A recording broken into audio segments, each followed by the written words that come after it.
Nahum is a collection of poems in the Minor Prophet that declares the defeat of Nineveh, the Assyrian capital. Assyria was a large empire that conquered the northern tribes of Israel. They were destructive, brutal, and violent in their conquest, oppressing God's people.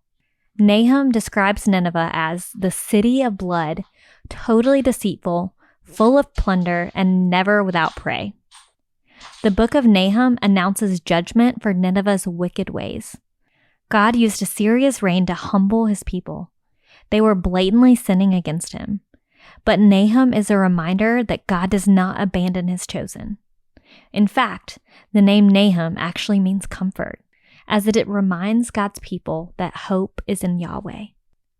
Though Nahum is only 3 chapters in length, the book provides an incredible insight into the character of God. Even in the first 8 verses, Nahum reminds Judah of God's power and his might. He echoes Exodus 34, God's own description of himself. A God merciful and gracious, slow to anger, but will by no means clear the guilty. A theme that is emphasized throughout Nahum is God's justice. We see God described as jealous, avenging, fierce in wrath, and great in power.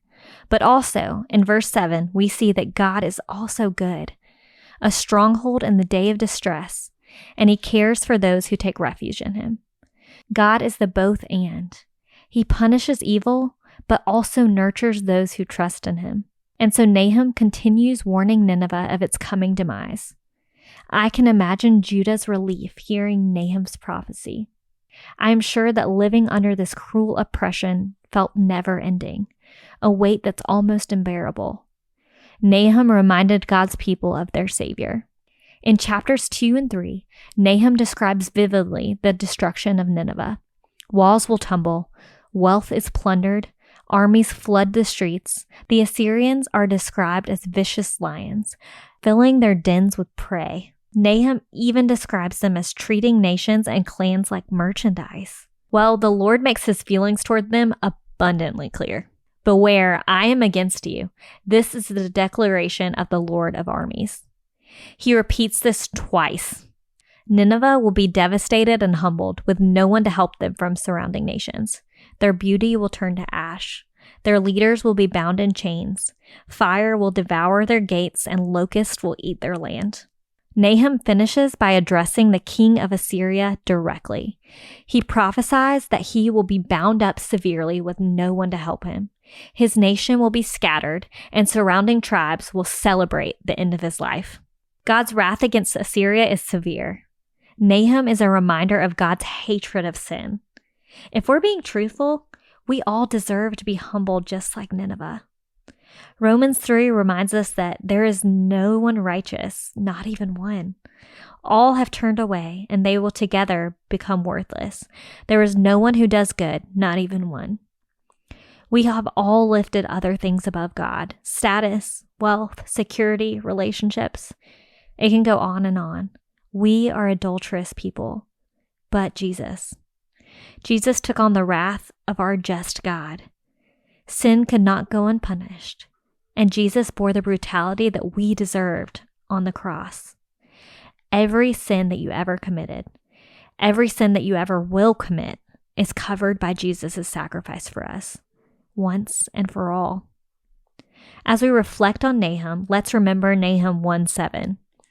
For those who choose him, choose to submit their lives under his Son, find a stronghold on the day of distress. He will care for them. Yes, God's wrath burns hot against our sin. But for those who trust in Jesus, we are exalted as sons and daughters. But what does the book of Nahum mean for us today? Well, it's a reminder of how grateful we should be that the Lord is just. Since the fall, sin has manifested into oppression and evil that seems to run rampant everywhere. Nahum reminds us that these unspeakable crimes against God's creation don't go unpunished. He will not tolerate sin forever. We are reminded that judgment is not up to us, but it's in the hands of our God, who simultaneously wipes our tears and disciplines our oppressors. Watching evil on earth is disheartening. It's anger-inducing. It seems unfair. But Nahum reminds us that the Lord is still near. He will redeem our world to perfection at the right time. We can look to Jesus, who will come again to redeem everything in his name. We can cling to the promise offered in Nahum 1:7. He will indeed care for those who take refuge in him.